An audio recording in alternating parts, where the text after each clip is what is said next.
Woohoo! Hello, world, and welcome back to the Kickapoo High School Broadcast Podcast, KHS School Trivia, Episode 4. I'm your host, Mr. Kyle Loudis, Director of the Chief TV Broadcast Journalism Department here in Lil Ol' Springfield, Missouri. Joining me today in the Chief TV studio, room 241, is student team leader, Chief TV A+ tutor, and anything but simple, Mr. Simon Wellborn. Hey, dude. What's up, Kickapoo? Hello, Loudis. I'm really excited to join you in hosting this episode. Yeah, man, I'm excited too. I know our audience is. Let's do this. Okay, so, you know the deal with our school. We've got so many cool people and events here. Kickapoo Broadcast wants to help show them off. That's why this season of the podcast exists. With everyone listening, playing along, we'd like you to answer these questions as best you can. And we encourage you to keep score. You know, these questions are specifically tailored to our listening area.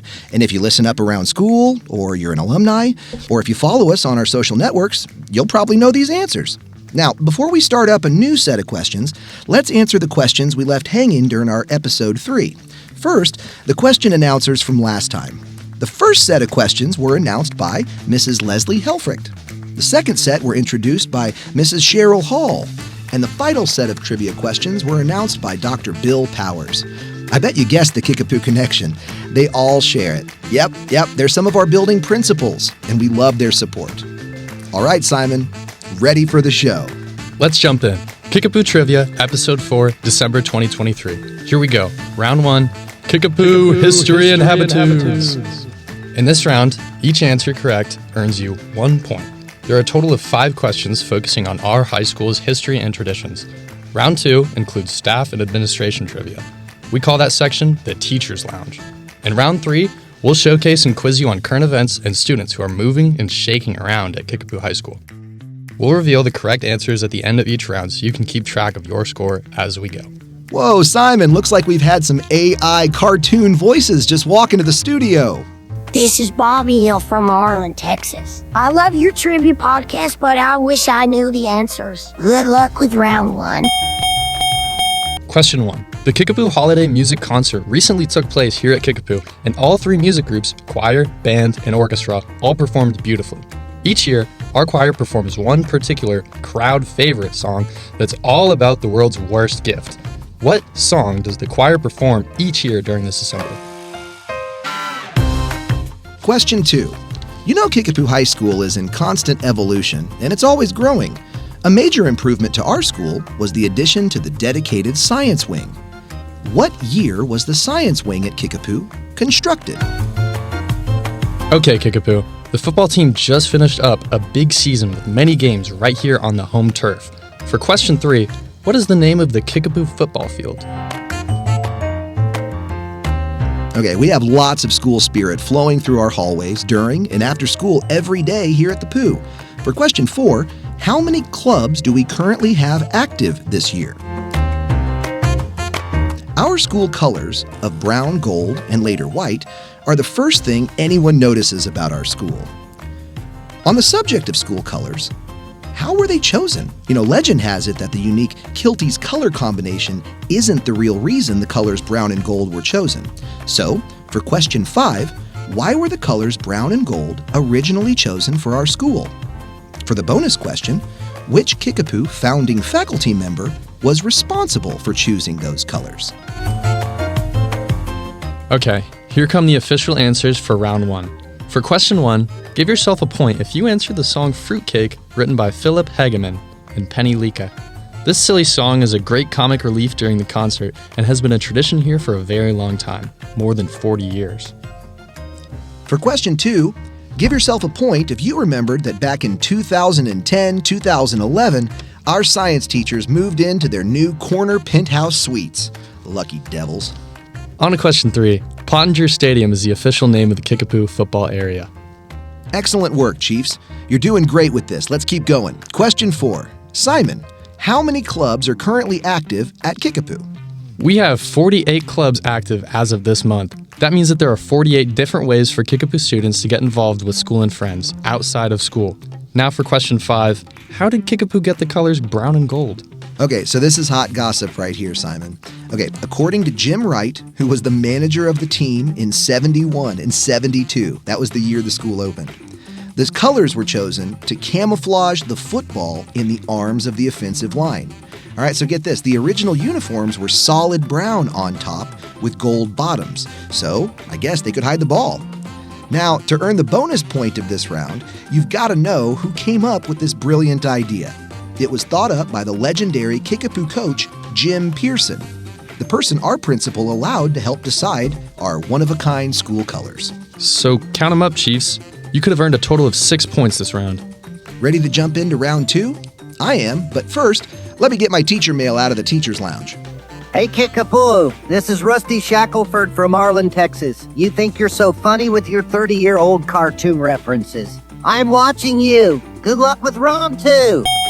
And now, the Teacher's Lounge. Let's ask some trivia about teachers and other staff here at Kickapoo. It's no secret that teachers have a lot of work to do at school and lead busy lives outside of school. Some teachers even have second careers, like owning a popular pizza place. For question 6, which KHS staff member owns and operates Mix Salty's Pizza? You know, Chiefs, plenty of teachers look back on their high school days and remember sports, clubs, and teams that they were part of. Which female art teacher at Kickapoo played quarterback for their high school football team? Teachers make school a fun place to be and rarely get recognized for the atmosphere they maintain each and every day. Each month, however, Kickapoo students and staff members nominate extra effective teachers for the Teacher of the Month award. In November, 2 teachers were honored with the award, Mrs. Jill Fink in the math department, and for question 7, who else is the November Teacher of the Month? This science teacher is crazy about Earth ecology and teaches that course in the spring. For question 9, our other November Teacher of the Month, Mrs. Fink, is a graduate of a Springfield Public High School. Which high school in SBS did Mrs. Fink graduate from? Here at Kickapoo, many students and staff are community-minded and help out by giving back. For question 10, which service club at Kickapoo recently went to Ronald McDonald House down the street from our campus and cleaned stuffed goodie bags for kiddos, made cookies and cupcakes, and deep cleaned their playroom? These go-getter students regularly volunteer their time and effort for groups in need, all around the Ozarks. Though the club has been sponsored by many dedicated teachers throughout the years here at Kickapoo.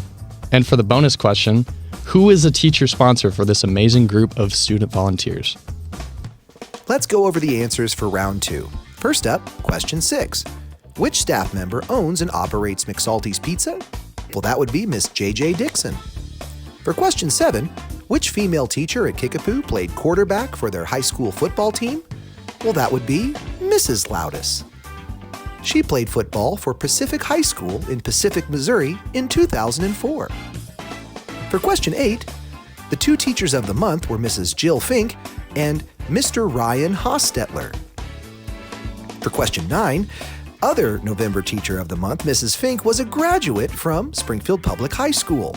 She graduated from none other than Kickapoo High School. And finally, question 10, the club that always loves to give back, especially to the Ronald McDonald House, well, that's Key Club. Now, Key Club has been sponsored by many people in the past, but currently, Key Club is sponsored by a dedicated staff member, Miss Melanie Freeby. Okay, Chiefs, let's count them up. This round has 5 questions and a bonus, so the grand total points available looks like 12 possible points. Hey, Mr. Lattis, before we start up round 3, an interesting fact. Winter officially started this year on December 21st at 9:27 at night. Hey, that's cool. I didn't even know there was an official starting minute of winter. Yeah. You want to hear a joke about winter? Yeah. How does a penguin build a house? How? He glues it together. Huh? Okay, so round 3. The Student Center. Question 11. Which students currently part of the speech and debate team here at KHS competed for a scholarship for all 4 years at Drury University, totaling over $105,000?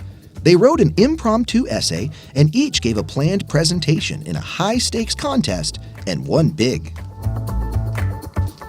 Question 12. The Kickapoo Band is known for its amazingly outstanding musicians. Kickapoo Band alumni may remember trumpet player Wesley Black, who was first chair in the state for 2 years in a row 3 years ago. This year we have a clarinet player who made third chair in the state as a sophomore. Who is this student? holds assemblies throughout the year, filled with music and fun games for the whole school to enjoy. You know, these assemblies wouldn't happen quite as smoothly without one very important master of ceremonies. For question 13, who is our Student Assemblies Commissioner? We here at the Pooh have had a fantastic fall semester. With improved attendance and achievements in our fall sports, we couldn't be in a better spot.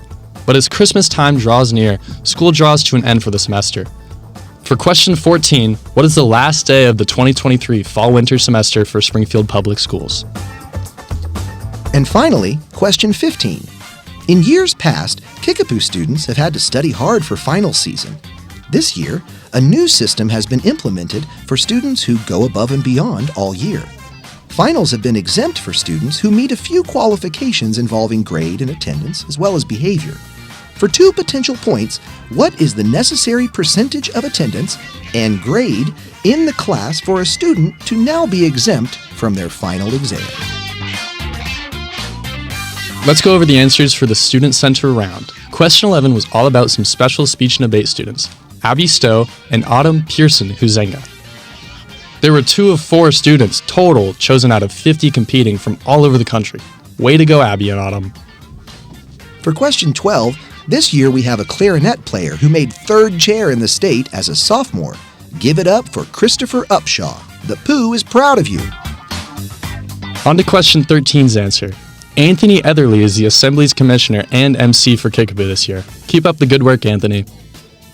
For question 14's answer, wrap up everything by December 22nd, 2023, Kickapoo. That is the last day of fall semester all across the city. So, Mr. Lattis, what's the deal with final exams this year on question 15? How do Kickapoo students get to opt out of taking a final exam? Well, Simon, this should be pretty easy for you and other students who get great grades and have great attendance. If a student earned 80% or better in a class, and they have 90% attendance this semester with no behavior suspensions, that student can avoid the test with no penalty. I think that's pretty cool. How about you, dude? Sounds fair to me.